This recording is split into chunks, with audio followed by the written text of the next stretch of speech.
Commissioner અને ભારતીય જનતા પાર્ટીના સત્તાધારી લોકોએ કે 5,000નો પણ જો કોઈનો વેરો બાકી હશે તો એના ઉપર કાર્યવાહી થશે.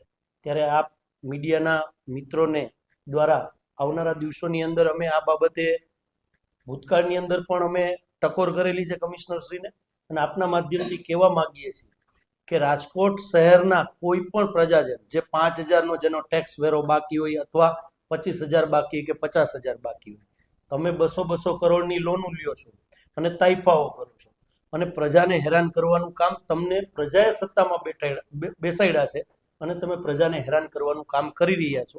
ત્યારે વિરોધ પક્ષ તરીકે મ્યુનિસિપાલિટી કમિશનરશ્રી અને રાજકોટના મેયર અને સ્ટેન્ડિંગ કમિટીના ચેરમેનને હું કહેવા માંગુ છું કે કોઈ પણ રાજકોટ શહેરની અંદર જો હાઉસ ટેક્સ બાબતે કોર્પોરેશન કોઈ પણ વ્યક્તિને દબાવવા નીકળશે તો અમે મ્યુનિસિપાલિટી કમિશનરની ઓફિસની અંદર જઈ અને જે રીતે લોકોને હેરાન કરવાનું કામ કોર્પોરેશન કરી રહી છે એ જ રીતે અમે કોર્પોરેશનના સત્તાધીશો અને કમિશનર પાસે ઢંઢેરો લઈને જાશું.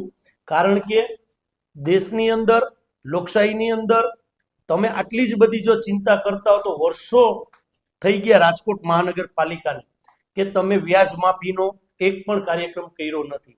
તો ટેક્સ ઉઘરાવવાની જગ્યાએ તમારે વ્યાજ માફીની જાહેરાત કરવી જોઈએ તો જે મધ્યમ વર્ગના લોકો છે જેમનો ટેક્સ બાકી છે એમને કંઈક રાહત મળે.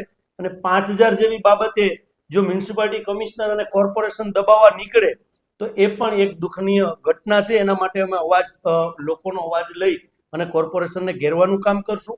અને જે સરકારી તંત્રોની જે ટેક્સ બાકી છે, જેમ કે કલેક્ટર ઓફિસનો કરોડો રૂપિયાનો ટેક્સ બાકી છે, યુનિવર્સિટીનો કરોડો રૂપિયાનો ટેક્સ બાકી છે, સરકારી તંત્રના ટેક્સ ઉઘરાવવાની જગ્યાએ ભારતીય જનતા પાર્ટીના કાર્યાલયનો ટેક્સનું હજી નક્કી નથી. ત્યાં લોકો ઉપર જે તમે લાઠી વીંજવા જઈ રહ્યા છો, કોંગ્રેસ આ લાઠી તમને રાજકોટની શહેરની જનતા ઉપર વીંજવા નહીં.